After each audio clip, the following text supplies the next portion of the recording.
The British on the other hand were well organise and had a definite plan of action. दूसरे हाथ पर अंग्रेज लोग जो थे वो बहुत ही अच्छी तरीके से ऑर्गेनाइज थे, यानी उनको सब पता था कि कैसे उनको क्या करना है और उनकी डेफिनेट प्लानिंग भी थी, इसलिए उन्होंने तुरंत एक्शन लिया और इस रिवोल्ट को दबा दिया। Superior military strength of the British, अंग्रेज़ों की मिलिट्री स्ट्रेंथ और ज़्यादा पावरफुल होने भी एक वजह थी रिवोल्ट के दब जाने की।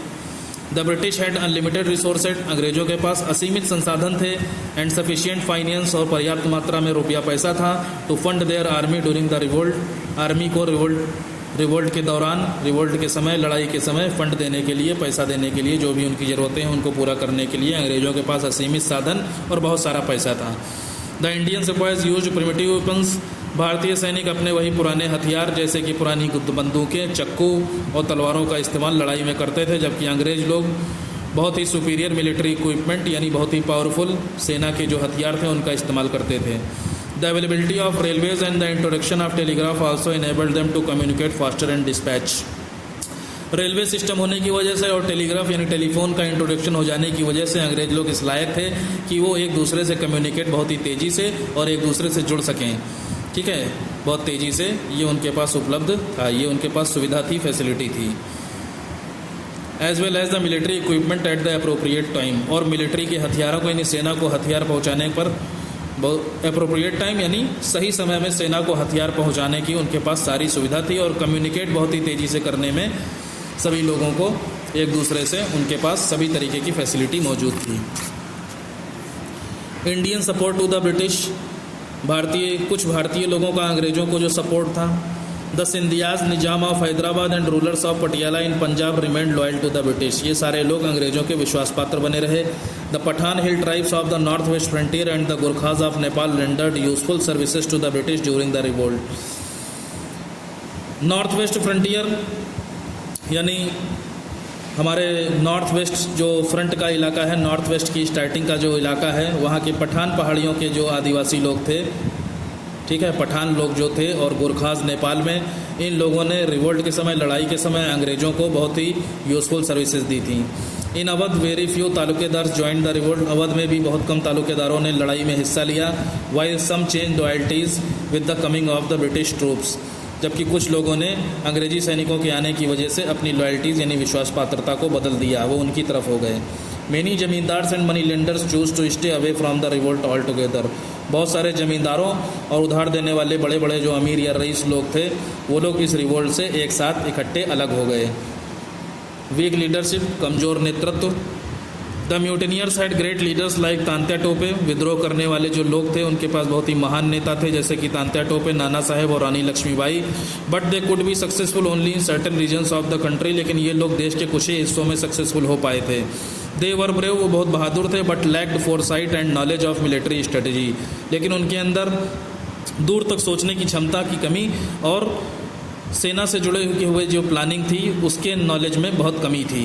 Tantya Tope and Rani Lakshmibai of Jhansi fail to defend the Jhansi fort, Tantya Tope और रानी लक्ष्मीबाई झांसी के किले को बचाने में असफल रहे।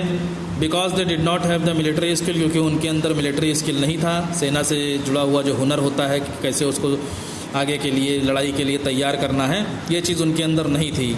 तो stop the advantage British forces, अंग्रेजी सेना जो आगे बढ़ रही थी उसको रोकने के लिए उनके पास मिलिट्री स्किल नहीं था।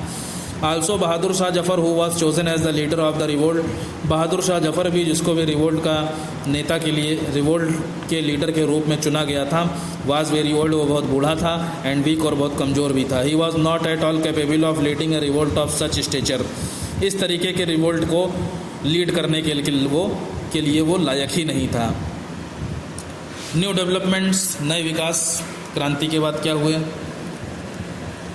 Although the east India company successfully suppress the revolt of 1857, हालांकि ईस्ट इंडिया कंपनी ने रिवोल्ट 1857 के रिवोल्ट को सफलतापूर्वक ख़त्म कर दिया था, लेकिन it had challenge their superiority and power, लेकिन इस विद्रोह ने, इस लड़ाई ने उनकी सुपीरियरिटी को चुनौती दी थी, उनके रुतबे को चुनौती दी थी। This resulted in significant changes, इसकी वजह से बहुत बड़े बड़े बदलाव हुए इन द एडमिनिस्ट्रेटिव स्ट्रक्चर, राजकाज में, भारत के प्रशासनिक ढांचे में।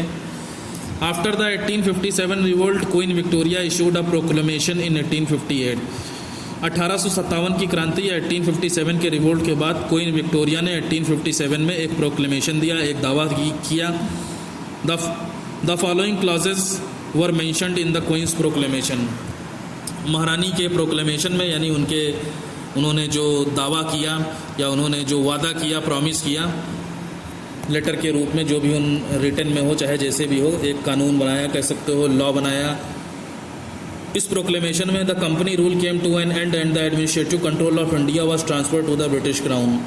इसमें क्या किया, ईस्ट इंडिया कंपनी का जो शासन था उसको ख़त्म कर दिया गया और जो भी भारत का राजकाज है, जो भी प्रशासनिक नियंत्रण है, राजनीति है, वो सब ब्रिटिश क्राउन यानी अंग्रेज़ों का एक बादशाह होगा, उनका एक राजा होगा, उनका एक सम्राट होगा, उसके अंडर में होगी। The queen became the impress of India, और उसके बाद क्वीन विक्टोरिया को भारत की साम्राज्ञी या इम्प्रेस बना दिया गया, महारानी बना दिया गया। The administration of the country was brought under the direct control of the British crown. देश का जितना भी एडमिनिस्ट्रेशन था वो सीधे सीधे ब्रिटिश क्राउन के कंट्रोल में आ गया। And the secretary of state and Indian council, और भारतीय परिषद और राज्य के सचिव, ठीक है, इंडिया का एक काउंसिल बनाया गया, एक परिषद बनाया गया और एक सेक्रेटरी बनाया गया। हर राज्यों का जितने भी राज्य थे उनके सेक्रेटरी बनाए गए, चुने गए to overlook the Indian administration, जिससे कि भारत के राजकाज को संभाला जा सके। The Indian army was reorganised under the British crown. फिर से भारतीय सैनिक या भारतीय सेना को रीऑर्गेनाइज किया गया अंग्रेजों के क्राउन के अंडर में, ब्रिटिश क्राउन में। The number of British soldiers were increased. अंग्रेजों सैनिकों की संख्या को बढ़ा दिया गया। The Indian soldiers were divided into martial and non martial races. भारतीय सैनिकों को बांट दिया गया मार्शल और नॉन मार्शल रेसेस में। Regiments were based on caste and religion. Regiments जो थी उनको जाति और धर्म के नाम पर आधारित किया गया। उदाहरण के तौर पर जट रेजिमेंट बना दी गई और सिख रेजिमेंट अलग अलग कर दी गई। Many rebels were pardoned except for the ones. बहुत सारे विद्रोहियों को क्षमादान दे दिया गया केवल इस बिहाफ पर, for the ones charge with the murders of the British officials. Many rebels were pardoned except for the ones charge with the murders of the British officials. ठीक है, सभी बहुत सारे विद्रोहियों को क्षमा कर दिया गया सिवाय उनको छोड़ करके जो कि अंग्रेजी अधिकारियों के कतली थे। ठीक है, अंग्रेज अधिकारियों को जिनका मर्डर किया था जिन लोगों ने, जिन भारतीयों ने, जिन विद्रोहियों ने, उनको छोड़ करके बहुत सारे विद्रोहियों को क्षमादान दे दिया गया, उनको छोड़ दिया गया, माफ़ कर दिया गया। The practice of territorial annexation was also put an and.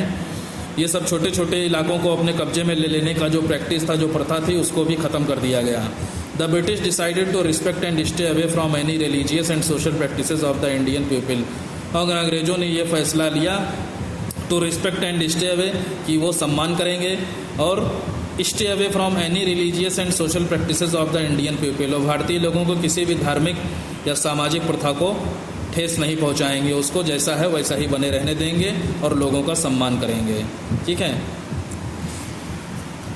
After the revolt of 1857 की क्रांति के बाद या इस लड़ाई के बाद many local revolts took place in the 19th century. 19वीं शताब्दी में बहुत सारे स्थानीय लड़ाइयाँ भी हुई, यानी छोटी छोटी जगहों पर लड़ाइयाँ हुई। Although the revolt of 1857 failed, हालांकि 1857 की जो लड़ाई थी वो असफल हो गई थी, फेल हो गई थी, लेकिन इट पेव्ड वे, इससे एक रास्ता जरूर मिल गया फॉर द नेशनलिस्ट मूवमेंट, राष्ट्र में आंदोलन करने का। ठीक है, एक राष्ट्रवादी या देश के प्रति आंदोलन करने का मौका जरूर मिल गया। That succeeded in ओवरथ्रोइंग the British rule, जिसकी वजह से अंग्रेजी शासन को बाहर फेंकने में सफलता मिली है हमको आज। ठीक है, और आज हम लोग अपने देश में स्वतंत्रतापूर्वक रह रहे हैं। ठीक है, फ्रीडम से रह रहे हैं। ये हो गया आपका chapter. Next on next turn. Thank you very much.